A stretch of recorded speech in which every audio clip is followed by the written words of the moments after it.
Ave everyone, it's 11:42 on October 13th, 2014, and we are just about to head into the town of Hagerman, Idaho. So we're just here visiting my mom's friend.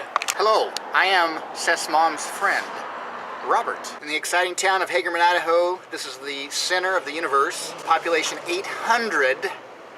Infinite things to do here in Hagerman. They'll probably be here for the next couple of years. Later on, we're going to be taking Larice rock chuck hunting, so we'll have her all camoed up. After that, it'll be duck hunting. We'll be going to the alligator farm, which she won't be alligator hunting, but it's going to be a pretty crazy day here in the big town of Hagerman. It's 13:58 now. We finished with lunch. Come out here to Gorge State Park. It's a spot along the Oregon Trail that we are hiking out to currently. So the wagons would come here and they'd actually blindfold the horses when they go across this. And this is the actual Oregon Trail. Yep. And then up higher, it was the river was too big to cross up there, and then down lower the canyon was too big.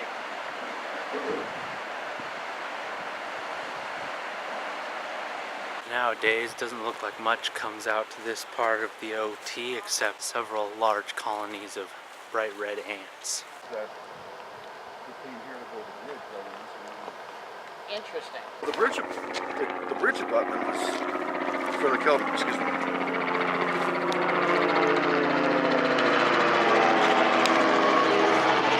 Yeah, we're looking for it. Follow the markers. Yeah, basically. Yeah. Correction, we ran into one other person and he explained that that road is not technically the Oregon Trail, it's the Kelton Road. It runs down to the small town of Kelton in Utah, which is on the Transcontinental Railroad. It joins the Oregon Trail once it crosses that bridge and then runs up to Boise, because until Boise got its own railroad in the 1880s, that was the nearest point of shipment for any cargo bound for Idaho. Anyhow, we've just driven around to the other side of it to see the gorge that it is named. Malad is the river, the same river that we saw just over that way.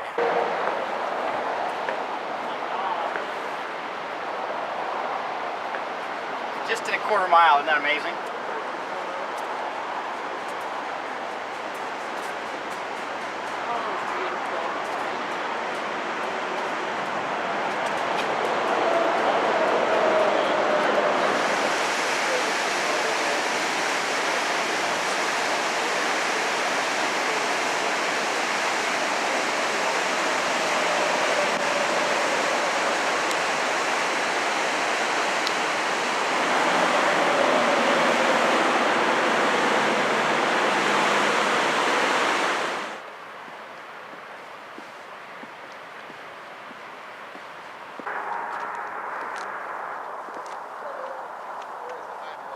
Right there, and it's a huge canyon that's been just formed from the spring. I'll walk over there a bit. Yeah, that's 15.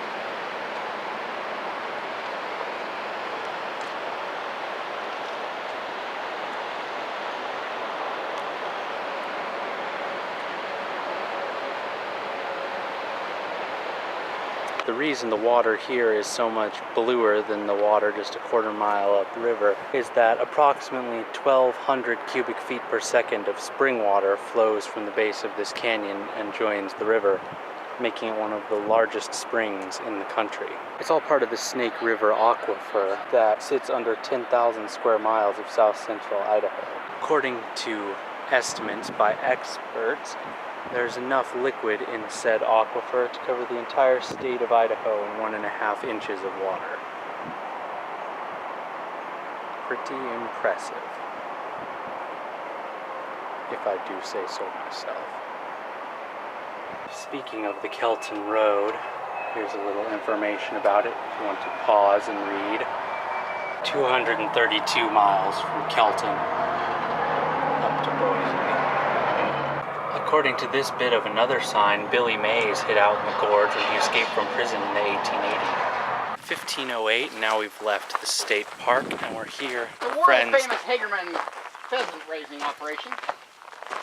Yes, that. Unless you're a redneck, I wouldn't recommend it. Pretty well.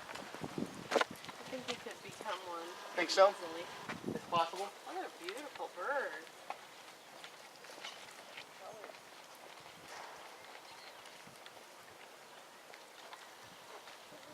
Peacocks are kind of pheasant, aren't they? Are they? You think their hearing is better than our hearing? Yes, because they'll get out. Not that they find a hole in the net, but if you walk in, they blow up, then they're gone. Well, they hang around, but trying to sneak up on them, I swear I'm not making a sound. Well, they looking, they know something's not right. Hey, Robert says a pheasant's a pheasant. These pheasants, they're as different as humans. So not so much in what they do, but in their coloration on them. So every one of them has a different color. Just about. They're all just a little bit. I mean, I don't know how many years we raised them before I even noticed it. And you're still the only one that notices it, Dave. That's so cool how their tail turns purple at a certain angle of light. And why is that? Yeah. Crimson. You know she's not from Hagerman when she says crimson. That would be correct. So what do they eat? I mean, what do you feed them? Initially, we started out making them a pellet. Then we go from the pellet to the feed that we make because I can make it way cheaper. The green in it's alfalfa, but we put in alfalfa, wheat, soybean meal, and beet pulp pellets. So they can peck that powder up? Oh yeah. So can he smell the food? Is that what he's after? Yeah. He's just curious? If I throw that over to him, he'd fly. Made a liar out of me again. JC, this is Larice, and she walked on your yard. I told her not to. There, you can feel that spur. Looking is fine for me. It's not sharp like a knife, but hens don't have. I mean, it's hardly sharp at all. I mean, it's actually dull. It's soft. Try the end one. Oh yeah, that one's tough. This one right here is tough. Yeah, that's not soft. That's hard. Do they like to be petted other places more so than others? I would say so. Just So the top, yes, the bottom, no? I think a lot of it's the person doing it. You can go ahead and let him go, JC. Throw him at Seth when you let him go. It'll be really funny. We're trying to get it where it's some drama, where it goes on America's Funniest Videos. So when the chicken attacks Seth, that'll be... But then the camera won't be able to see it. It has to do Well, with they can someone hear else. you screaming, so that'll be the good part. Yeah, but it just doesn't work. You have to have the third person view. Oh, okay. Well, you'll be on us laughing. Chicks. I mean, they're only this big, and because they all a little bit cold, and they all piled up on top of each other, and then smothered a little bit. And I mean, just in 2 hours' time.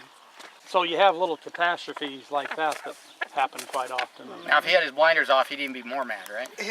He'd probably really peck at him. But How do you count them? 1, 2, over there, They or all in the walk pen, around. or how? I mean, do you count them in this pen? Or you put them in Those the over there, I can count them right in the pen.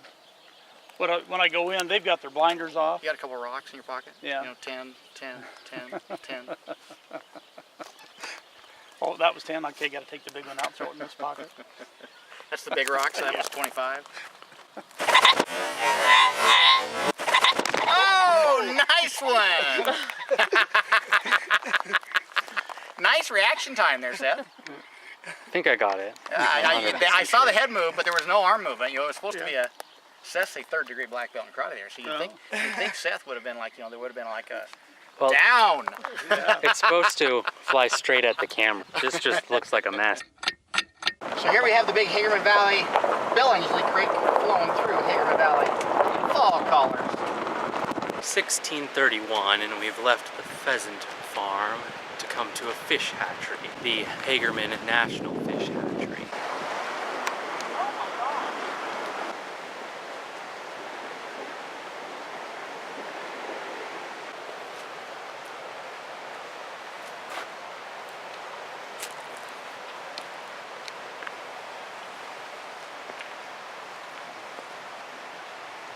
I don't know if you know the trivia that these things would be 100 years old. This one's big. I don't know how old it is. They eat dead fish at the bottom. They don't have any teeth at all. Oh. They just have gums. Huh.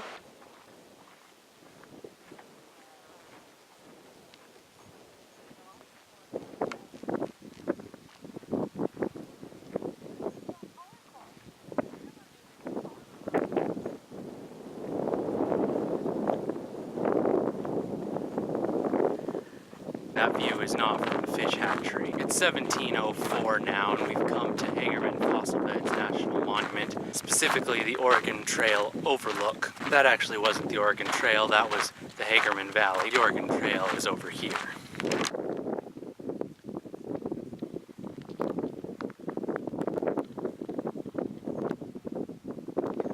Those ruts mark the trail that over 400,000 pioneers came over in the late 1800s. I should say by the late 1800s, for it started in the 1830s and 40s. But you can still see today the effects of what, according to the sign, was the greatest voluntary migration in human history. Over 1,600 miles from Missouri to California. Pause in a moment for more information. The Great Snake River Plain that takes up most of southern Idaho.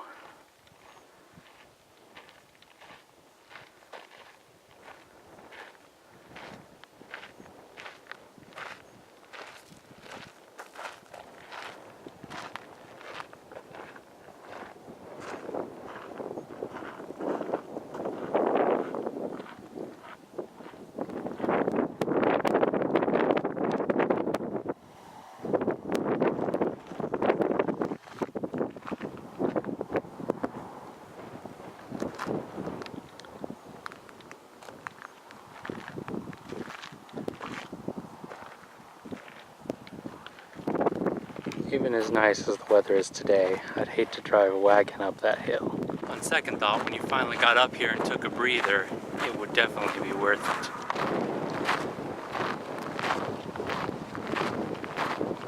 Now we're headed out towards the tripod, or monopods, or windmills, or yeah, I guess they are technically windmills. Mills that mill electricity rather than corn in the classical sense. Anyway, we're headed out towards those.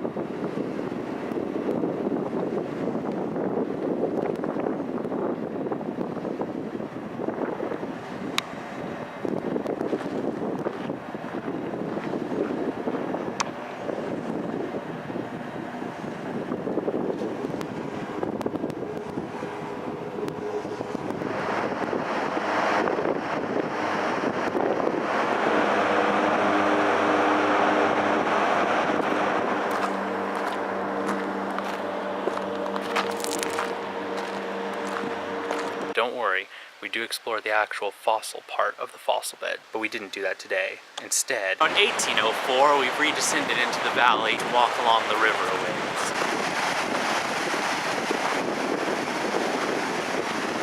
Fresh spring water,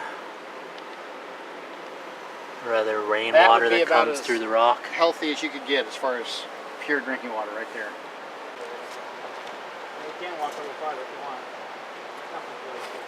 It's now 1847. We've just returned to the house for a brief break before meeting up with our friend's mom for dinner tonight. I don't think I'll be filming at the dinner because I'm kind of tired and I want to get this edited and uploaded because the Wi-Fi here is very, very fast and will probably be the last Wi-Fi for a long time. Anyway, I'm going to upload overnight, so if something really interesting happens, I'll film it and put it on here now. If this didn't cut away, then V out.